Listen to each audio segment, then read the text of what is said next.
beautiful souls. I am your host, Angela Himsa, broadcasting live from Toronto. And today you're watching Just TV, streaming worldwide on Roku, Meta, NCG Television Network, and of course, justfm.ca.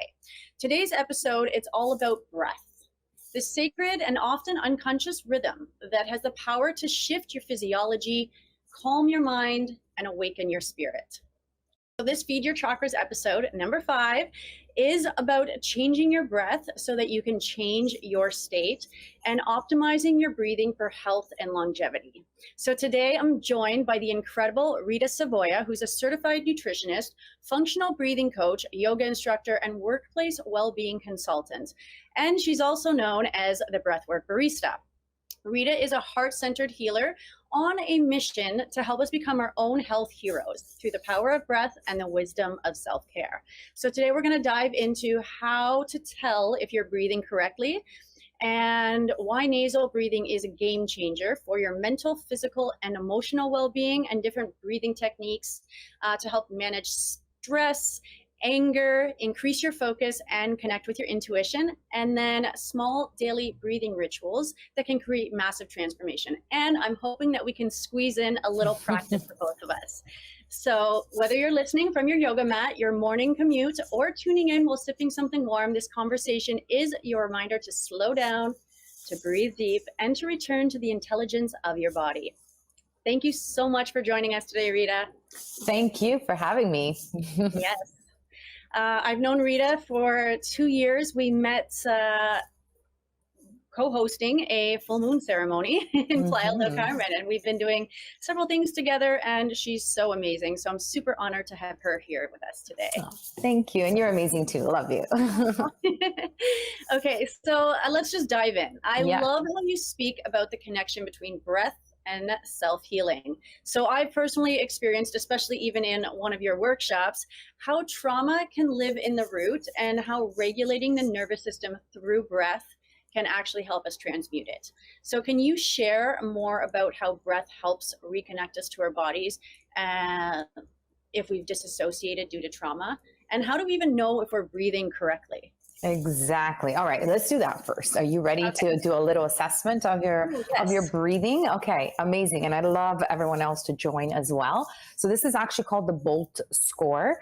So it's from the Oxygen Advantage, but it's actually derivative of the Buteyko method, which back in the 50s, Ukrainian doctor was helping people with asthma and other respiratory issues, actually healing them through breathing practices. All right. So what we're going to do is you're just going to sit relaxed. Okay. And I invite you to close your mouth and just breathe in and out through the nose, just normally for about 30 seconds. And then I invite you to, once we breathe in, breathe out. We'll do it 3 times. On the 3rd breath out, I invite you to hold your breath. Hold your breath. And then I'm going to ask you actually, Angela, to raise your hand when you start holding your breath, and then raise your hand again when you need to take that first breath again. Okay. So this is don't sort of, it's not, don't make your ego come into the picture. It's not competitive, right? The first sign of air hunger, which you need to take that breath, just raise your hand and then I will tell you exactly what is going on. All right. So we're going to take that term, air hunger. Yes. So we're going to take 1 breath in, normal breath out. We'll do it 2 more times. 1 in, 1 out, 1 in, and then out. Once you breathe out and you empty your lungs, just hold the breath on empty and raise your hand when you start holding. Okay. So hold the breath. And then when you get that first sign of air hunger, that you need to take that inhale, raise your hand again.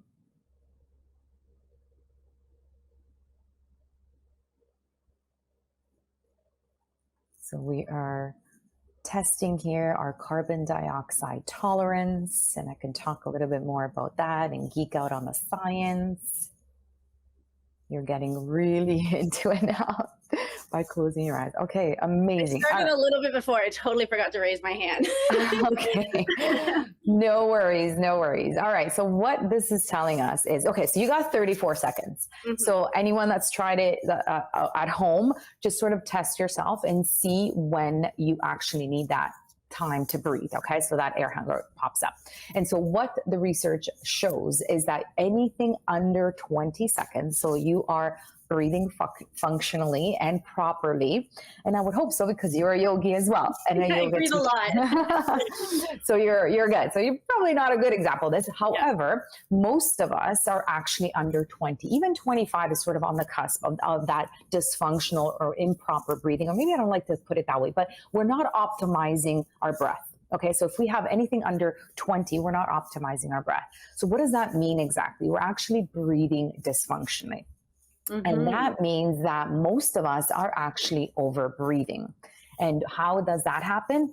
Through the mouth. So I know you had somebody on here talking about mouth breathing, but it brushed over it. So okay, so dysfunctional, the biggest poor breathing habit is the actual mouth breathing. Why? Because, and if you can remember this out of this whole entire talk that we have today, breathing through your mouth is like eating through your nose. How ridiculous does that sound? But we're actually breathing. Most of us are mouth breathers. About more than 50% of us are mouth breathers. So what does that actually? It activates the sympathetic nervous system, right? That actually, mouth breathing does, right? Because if you think about it, when you are exercising heavily, we're usually mouth breathing. When we are running or actually feel that danger, right? We actually activate the sympathetic nervous system, which is a good thing. We need to activate that. But however, not in every day while you're sitting at your desk, while you're walking, while you're working. That actually puts a strain on the nervous system. It puts a strain on you're in a state of flight. Exactly. Your body is telling your brain, danger, danger, danger. So it actually wears you down. So what else causes or that dysfunctional breathing? Fast breathing, chest breathing, right? So if you're upper chest breathing, that again signals to the sympathetic nervous system, right? Or activates Which it. most people actually do subconsciously. Yes, exactly. But we can reverse that. That's the beauty of the breath. You can unlearn and retrain, which is amazing, right? Lots of sighs, yawns, and even holding your breath. There's this phenomenon of email apnea. Okay. So and I'm guilty of this too, and I'm a breathwork instructor. Apnea? Yes. Okay. When we're checking our emails, we tend to hold our breath, especially if it's an important email or something that we're obviously waiting for. We tend to I find people do that in yoga too, or like working out. And I'm like, this is when you breathe. Trust me. Yes, when we have those tough poses. You're so right. And thank God the instructor will remind me, breathe. And then I start breathing again. So tense shoulders, no pause between the inhale and exhale. There should be this natural pause, right? These sort of forced exhalations, like lots of that you do that all the time. Again, you are releasing too much carbon dioxide, and that's actually going to restrict the oxygen levels in your blood. This was another too much. You're restricting the intake. When it comes to breathing, less is more, and this was an eye opener for me because we've known this since the 60s. Okay, it's called the Bohr effect. So it's actually the release of it's the retention of carbon dioxide. So the more carbon dioxide we have in our system, that's what actually tells hemoglobin to release oxygen in the cells. Can you believe that? So we have to actually breathe less. So people that are like, oh, breathe deep, you're actually doing a disservice to your body and to your nervous system. So and think about the brown bag, right? When people get a panic attack or an anxiety attack, you picture this breathing into the brown bag. What are you actually doing there? You are rebreathing the carbon dioxide that you exhaled in order to allow the oxygen to get to your cells, tissues, organs, muscles, and nervous system, right? So it is crucial to actually breathe less. So I love that there's an acronym, LSD, and you can let's all do some LSD. Exactly, which is light breathing, slow breathing. So light, again, we want to keep it light. There is this legend that when a samurai had to pass his final exam to become a samurai, he had to breathe into a feather. They would put a feather under his nose, and if the feather didn't move, then that's when they actually graduated him to the next level to become a samurai, because that's how important it is to breathe light. So that's what we mean by breathing light. And you can do this without a feather. You can use your finger and just kind of see how slow, how light can you breathe, because we want to be breathing light, conserving that energy. And if you think about it, we do only have a limited number of breaths in our lives, right? There was a yogi study that was done, and they did it on animals. And what they found was animals that breathe really fast. Think of a dog, mouth breathing, tongue out. The larger the dog, the shorter the lifespan. Thank you. Yeah. And I think mouth breathing has something to do with that. And then think of a turtle that breathes super slow, and their life extension is quite long. Oh, it's 11:11. Everybody make a wish. Yes, and take a deep breath. And now when I say deep, I mean diaphragm. And that's the D, right? Deep with the diaphragm, because the diaphragm is one of the largest muscles we have for breathing. And we often don't use it. And if we don't use it, like any other muscle, we lose it, right? So if we want to do a quick exercise to check if you're breathing diaphragmatically, let's put our hands and wrap our rib cage. So kind of feel the bottom of the rib cage, right? But I'm under here. Yeah, exactly. And when we inhale, see if you feel the expansion of the rib cage, right? Because then you're breathing properly. So we want to expand on the inhales and then contract on the exhales. And Angela, that is another thing we're getting wrong. Not only are we mouth breathing, that's causing these detrimental effects, right? But we're also breathing inversely, and most of us are. If anyone has kids and has watched a baby breathe, we're born with the innate intelligence to breathe properly. When we inhale, the belly rises. When we exhale, the belly drops, right? But life gets in the way, stress gets in the way, socialization, all that beautiful trauma and all that other stuff. And we end up breathing inversely. So if you want a little quick exercise while you're sitting at your desk, while you're walking, waiting in line, is just checking in with your diaphragm to see if you're actually using it, expanding on the inhale, contracting on the exhales. Another thing with nose breathing and why it's so important is because it's our natural filtration system. Mm-hmm. When we breathe, it has a lot more bacteria. Yeah, when we breathe through the mouth, it's a bigger opening, right? And it doesn't filtrate, okay? It doesn't filter. It doesn't actually moisten the air. It doesn't make it easier for your lungs to actually work properly. So you're getting all the gunk from the environment, which nowadays is super polluted, and no filtration. It's going straight down your throat and then into the respiratory system. So that's another thing that, one that really lower back issues, 25% of lower back issues are due to improper breathing, because when we don't use the diaphragm also affects posture. So it's very important. If you breathe properly through the diaphragm, with the diaphragm, then you can alleviate some of that pain. Another, mental health issues, of course, stress, anxiety, our breath changes, right? Right away, we know that we're either stressed. I was going through a very stressful period recently. I think I've told you about it. And I just felt that upper chest, that shallow breathing. And you can change your state instantaneously by changing your breath. And you said that in the introduction. But astonishingly, in 2017, they did a study, and about 83% of people with depression, clinical depression, have some sort of dysfunctional breathing going on. And when was the last time a conventional doctor asked you, how's your breathing? No, they go straight to the medicine. Or how's your eating? Oh, that's true too. Yeah, that's as well. Yes. Even tapping, twitching, nervousness, those are all signs of improper breathing, dysfunctional breathing. So things to watch out for sure. So LSD. Light, slow, and deep. Diaphragm. Deep. Yes. Yes.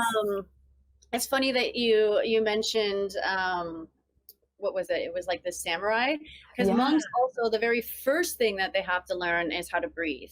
Because if you can control the breath, you can control your life, because you can control your emotional state. And the breath is the one thing that stays with you from the second you're born to the moment you die. And so by controlling that, and all those like roller coasters happen, like that is the one thing that can keep you grounded. So that's so true. And talking about the chakra, the sacral chakra and the root chakra, yes, the diaphragm can actually help move. First of all, it massages, right? I'm going to be talking about the diaphragm forever.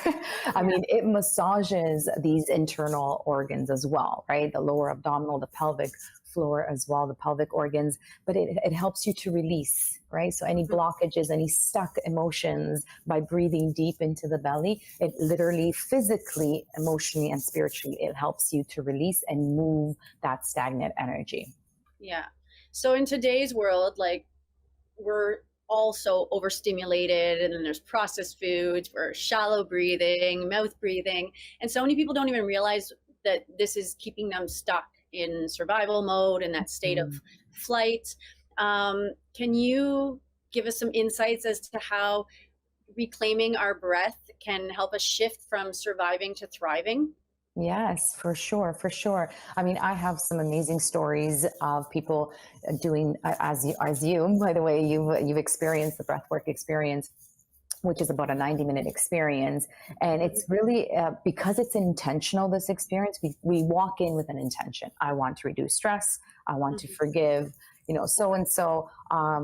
I want to reconnect. That's my story. I reconnected with my aunt who had passed away. And maybe I'll tell a little bit about that. And because we hold, according to Chinese medicine, we hold grief in our lungs. So that's why we might, during a grieving period, we might feel a little bit of tension in our chest, is because we hold that. So we want to release that through breathing.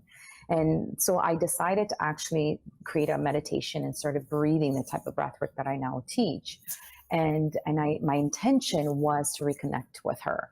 In some way, shape, or form was to reconnect.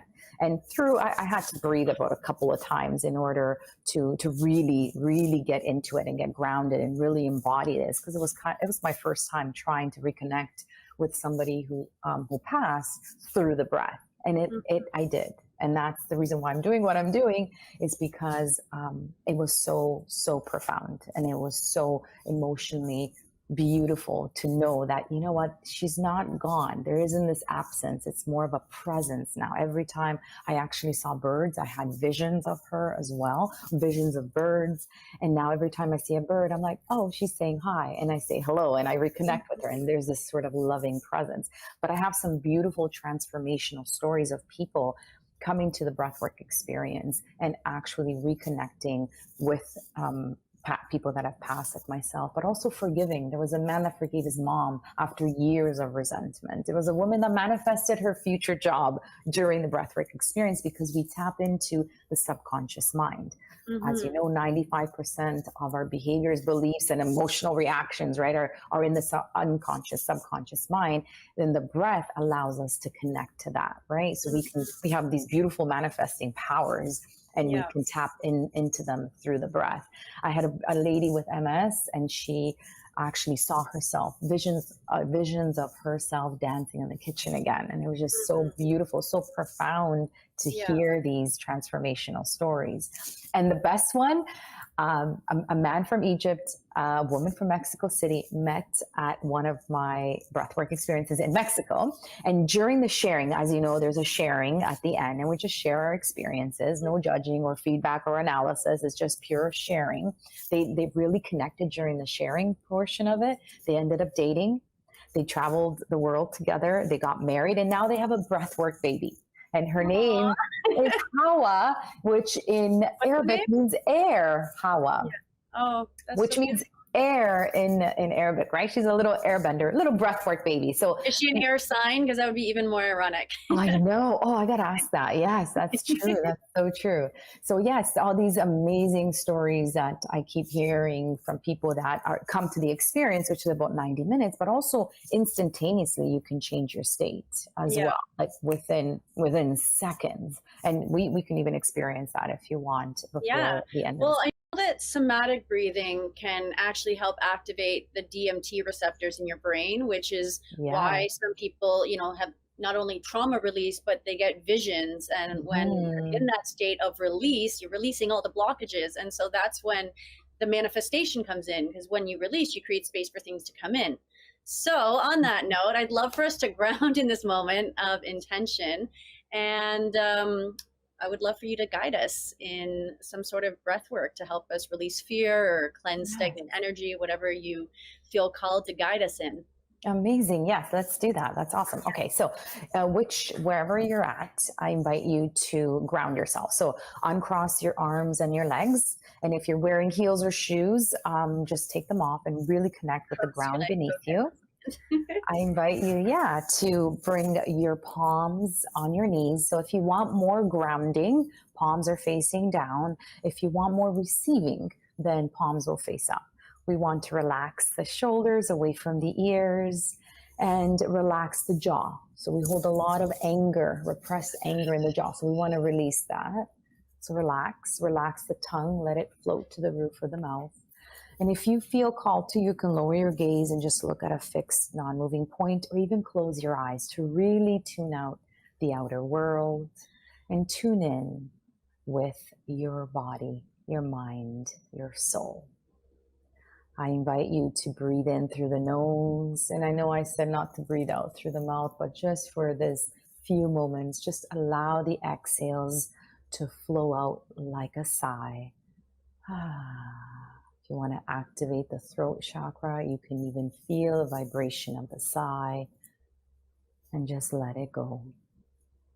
I invite you now to quickly scan your body for any areas of tension or tightness or stiffness.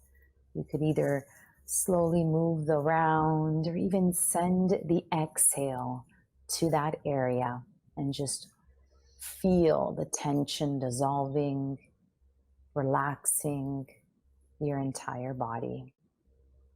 And just grounding yourself here, checking in with yourself, giving yourself these few moments of self-care, intentional presence. Nowhere to go, nothing to do but to be here, following your breath in through the nose and out through the mouth, inviting in your intention. What is it that you would like to release? What's no longer serving you that might have served you in the past? What would you like to let go? Maybe it's anger, envy, and then perhaps maybe what would you like to call in more of? More loving presence, self-care, more trust in yourself for the process, more forgiveness for yourself or maybe someone else. Sometimes I love the intention of just surrendering. We're always doing, organizing. Maybe just surrender to the experience. So on your next inhale, I invite you to breathe in your intention directly into your heart and let it guide you through this quick breathwork practice. So we're going to breathe in for 4 counts and out for 4. These we call grounding breaths, earth breaths. In 3, 2, 1. Sharp inhales through the nose. In, 2, 3, 4. Out through the mouth. 2, 3, 4. In, 2, 3, 4. In, 2, 3, 4. Out. 2, 3, 4. That's it. Keep breathing, expanding the belly. Remember the proper way of breathing. Teach your body, retrain your body how to properly breathe with these expansive diaphragmatic breaths, and then contracting the belly on the exhales. That's it. We're going to pick up the tempo now to what we call the water breaths. These are 2 in, 2 out, so they're a little quicker, but still keeping the integrity of the breaths. In 3, 2, 1. Let's begin. In, 2, out, 2. In, 2, out, 2. That's it. Beautiful. In, expanding the belly, ballooning the belly, and then contracting the belly. That's it. Feeling the expansion of the belly, the rib cage, and the chest, and then letting it go. Continue releasing what no longer serves you. That's it. Connecting with these flowing water breaths. Yes, we're going to pick up the speed to air breaths. So these are in for one, out for one. In 3, 2, 1. Let's go. In, out, in, out, in, out. That's it.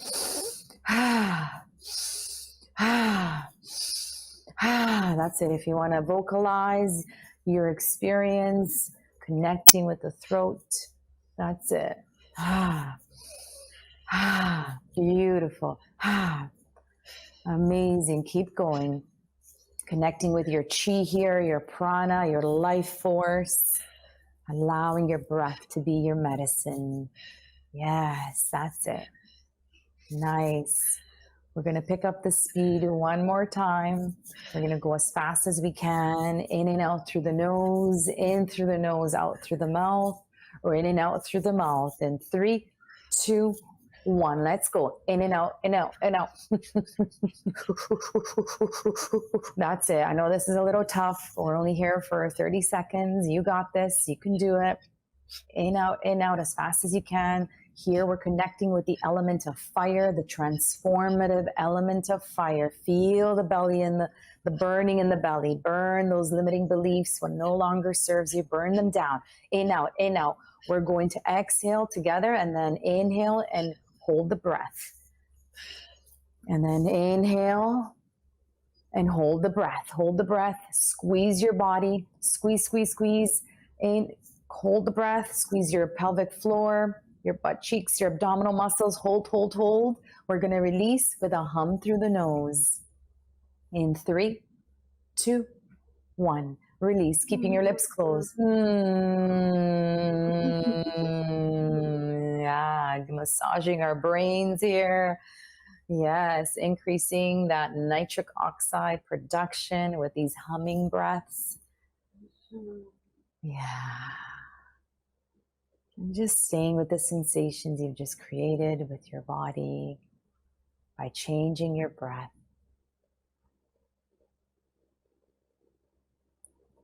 That's it. Beautiful work. Thank you. Yes, you're very welcome. And everybody, if your eyes are still closed, we now invite you to open your eyes. It's very hard humming through your nose. Yes, yes. So the challenging one is also those fire breaths. Those breaths of fire, those are usually the most challenging ones. A little different than breath of fire, because breath of fire are like...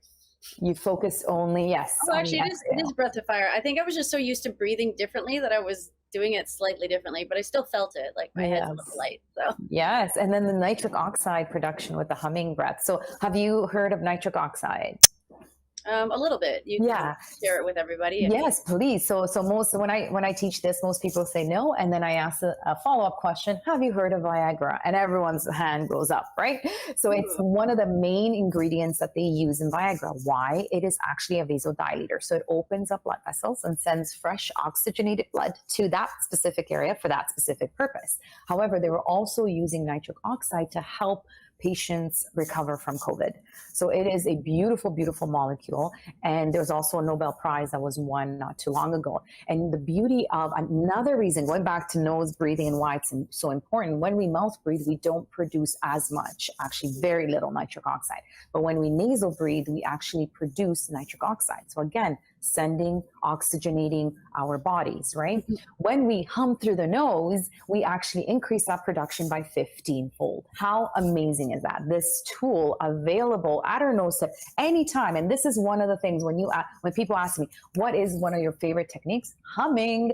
Nobody has to know you're doing a breathwork technique. You could be humming your favorite Justin Bieber song or whatever it is. I don't know if he's still popular, but whatever. You can just hum your favorite song. And that's why kids are always so happy. They're always humming. It also activates the throat chakra and brings you into the present moment. So yes, exactly. So such a beautiful technique to red lights in the car. I am a big fan of those. Like wherever you are, when we when you're scrolling on your phone, you could be doing a breathing technique. When you're doing the dishes, loading the dishwashers, doing anything, laundry, anything, you can squeeze in the humming or even other breathing techniques into your daily routine. Yes. Well, there you go. If you need a little stimulation or some aphrodisiac, just do some breath work with Rita. Yes, exactly. Yes. And the beauty of it too, you could do it on your own. You don't need an instructor. You can literally learn it and then teach it to as many people. Imagine doing this. Maybe this might be a little disruptive, but kids that have to write an exam or a test, just doing a quick breathing technique to help them with focus, concentration, memory, right? Before they actually write the test. That's another thing that I recommend. Interviewing, before going into an interview, getting yourself into a heart brain coherence as well as the interviewer, and they don't even need to know that you're doing it. Especially if it helps your posture too. I know that like in yoga, like I'll be driving a car and like the seat's way back there and I'm just like perfect posture. Like I can't slouch anymore. So yes, I know it's people supposed ask to help me, you with confidence as well. Yes, people ask me all the time, your posture is so like perfect. I'm like, it actually hurts to slouch. It's painful. This actually makes me feel good, right? But I have to definitely attribute it to the yoga and of course the breathing. Mm-hmm. Okay, so you talk a lot about the 6 pillars of self-care. So how does breath weave into each pillar and what are they? Yes, of course. Okay, so in terms of the six pill, not sex. The sex pillar. Oh, there's a little split. Aphrodisiac coach. Exactly, it's because you said that. Totally.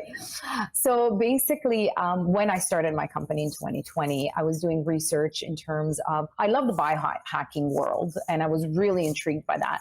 But what I found was you can't actually go into biohacking and do all of these advanced things if you don't have the foundations laid. It's just like a house. It will not obviously last if you don't have the right foundations. And what I did was I looked at longevity studies, specifically the blue zones. I'm fascinated by them.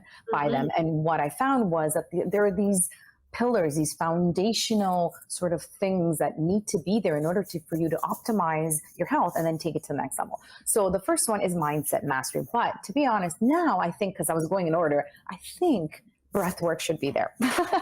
A little biased, but yes. But the breath quiets that inner critic when it comes to mindset mastery, because mindset mastery is all about self-talk. Well, how are you talking to yourself? Because as we know, we become the thoughts that we repeatedly think about, right? That sets up our beliefs and then our patterns and then our behaviors, right? So breath actually quiets that inner critic, right? The second is embodied breath work. And of course, breath is practice, right? And the more we do it, the easier it gets and the more automatic it just becomes part of your life. It just becomes part of who you are. It just allows for that pause so that you're not reacting to things. I see myself getting out of my body and then how would old Rita would react? Because you know what? If you pissed me off about 20 years ago and you cut me off on the road, I would be chasing you down and I wanted to see exactly doing some hand gestures that I won't do here. But I wanted to see who this person is, and they'd be like just driving along like nothing happened, right? Now I kind of see myself reacting, but I don't react. It's so cool. And the breath has allowed me to do that. Another pillar is authentic connection. And honestly, I was saying this when everybody was telling us to distance ourselves, right, in 2020.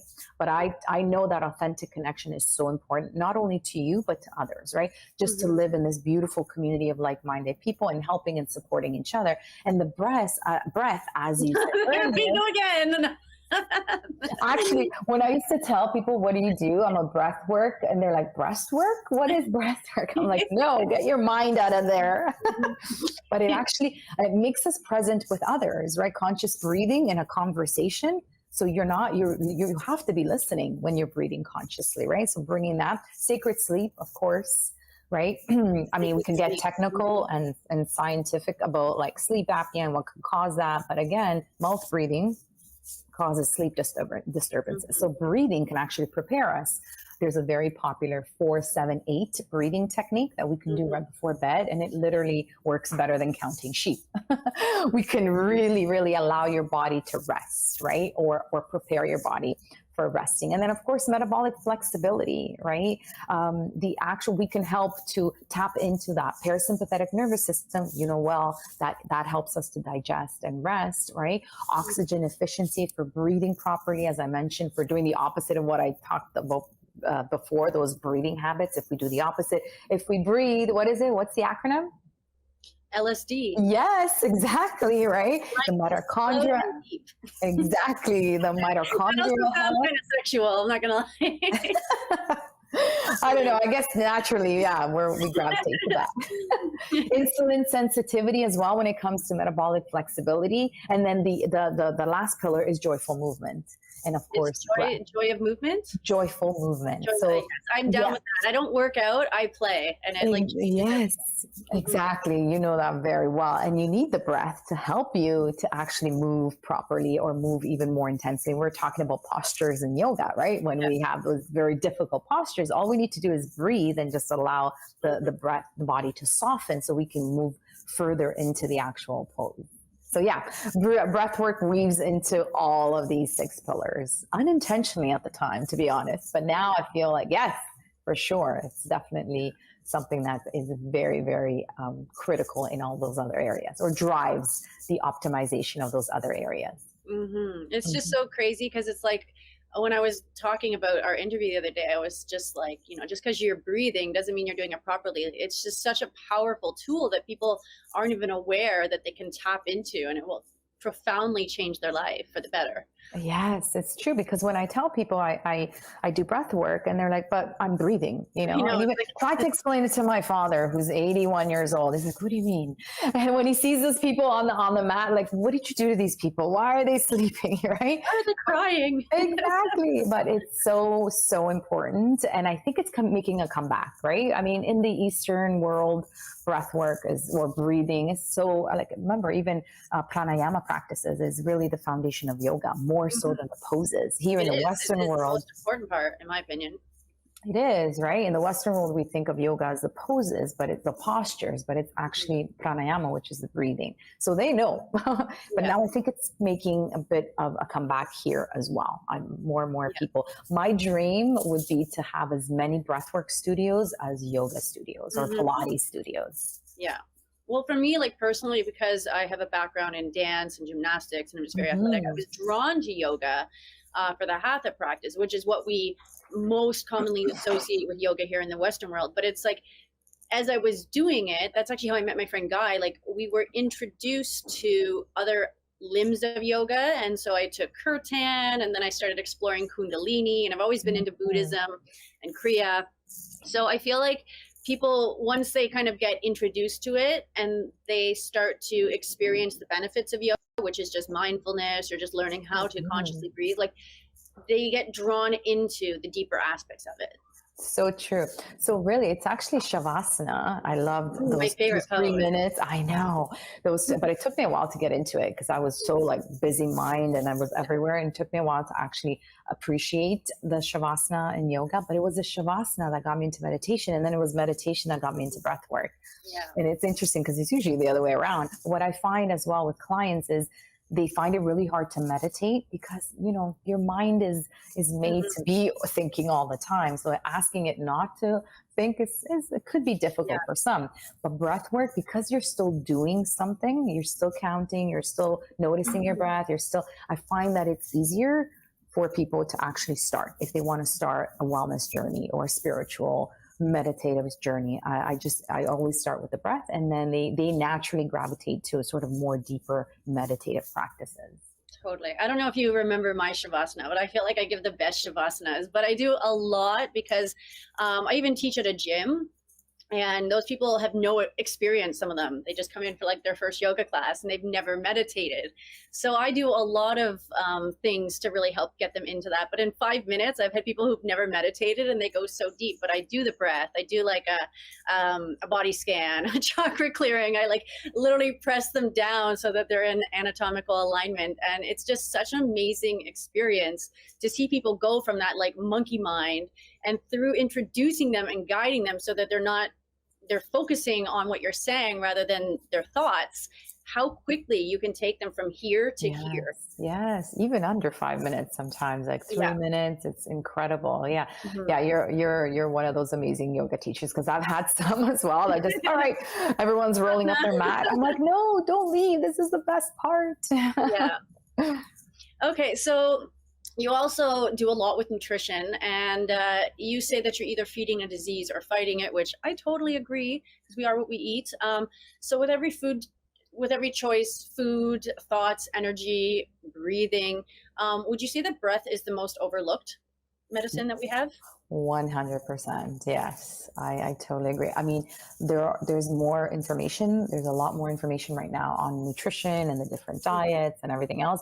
But I feel that the breath, not a lot of people are talking about it. Not enough people are talking about it. So I really do hope, again, that more and more of us are just testing, just trying it out, really just checking in every morning before even waking up, laying in bed, just one hand over your heart and just giving gratitude for the day, maybe for the evening, and just taking 3 intentional, deep, light, slow, and deep, using the diaphragm. And you will notice like that. This is why I love the breath, because it's so practical. It's so accessible. It's versatile. You can do it at any age. It's for anyone, any age. So there's no discrimination. And it's people can really see the benefits right away. So that's why I urge people to really look into that. It is definitely overlooked when it comes to illnesses, when it comes to people not feeling well. Because again, when was the last time your conventional doctor asked you, how are you breathing? How is your breathing pattern? You know, in terms of the Buteyko method, back in the 50s, he studied the breath so profoundly that what he noticed was when people were in their last days, he can actually see and hear people's breathing changing. It gets heavier and heavier, and he can predict when they were going to pass within hours because of how heavy the breathing gets. So it's just such a phenomenal, beautiful indicator of health as well. Yeah. Well, also, like, you know, we're bio individuals, right? Like what's good for you in terms of nutrition and exercise and stuff is different than mine. Like there's no one solution for everybody, but we all need water too. But we can live a lot longer on water than we can without breath. Like if you can only last like a few minutes, you know, that's how dependent we are on it. Yeah, I always say you can live, months without food, really. Only a few days without water, but only a few minutes without your breath. That shows how important it is, for sure. Okay, so we're getting close to the end here. That's still a lot I want to cover, but I know that you have an event coming up, so I'm going to be giving away 2 tickets to this special event, but I'll just let you introduce it to any of our local readers or viewers. Yes, you're more than welcome to join us on July 21st. It's at a beautiful art gallery. So we're going to be surrounded by beautiful art, beautiful open space. In Toronto? Yes, in Toronto. It's at the Avant-Garde, Yonge and Davisville area. And we're expecting hundreds of 120 breathers, like-minded, breathing in community, which that is really, really special. And so we're going to actually start with some pre-session activities where we actually connect with our intention. We're going to do some voice activation, some embodied movement to get us out of our heads. We're always up here in our logical, rational mind, and then to connect with our bodies. And then we're going to actually do the breathing experience. We're going to be blindfolded so that we really tune out what's going on around us and tune in. We're going to breathe 6 different types of breathing techniques, and then a 3-part meditation. And that's what makes this experience very different. There's an opportunity to integrate what the breathing, the actual techniques can stir up, can release, can let go of. So we can integrate that through the 3-part meditation. And then we do a beautiful sharing circle where you just never know who you might meet or what that person says that really resonates with you and what changes that can really inspire in you to take. Yes, very excited. Excited about that too. Mm-hmm. Okay, so one final question. Oh wait, sorry, I didn't mention there's going to be live music. So I actually piloted this not too long ago, and it was incredible. I love music, and I feel music is so healing, as you know. So is dance, right? So the live music, there's a live vocalist, a live guitarist, a live percussionist to actually accompany the beautiful medicine shamanic music that I use to through the breathing and techniques and meditation. So that just mind blowing, super, super powerful. Amazing. And I'm going to include all of those details when I do share this giveaway.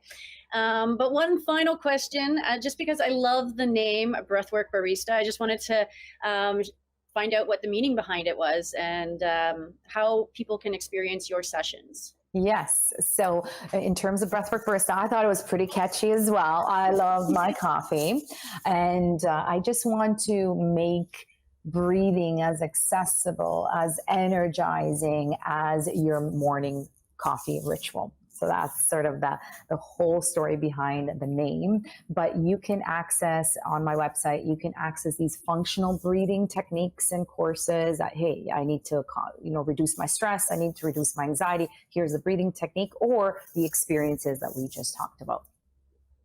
Beautiful. Okay. So I hope everyone's a little more grounded, open, and oxygenated, because that is the power of the breath. And a huge thank you to you, Rita Savoia, for guiding us back to the basics and reminding us that breath is the bridge between mind, body, and spirit. And if you want to experience more of Rita's incredible work, join us on, what's the day, July 21st? July 21st from 6 to 10 p.m. in Toronto. Yes. And also you can connect with Rita at ritasavoia.com. It's SAVOIA.com. And Instagram, I believe it's Breathwork Barista. Yes. Okay. Mm-hmm. And as always, if you found value in today's conversation, please like, share, and subscribe on Just TV, Roku, and if you're seeing this on YouTube, see you there. And until next time, stay present, stay empowered, and always connect to your breath. Bye. Thank you. Thank you so much.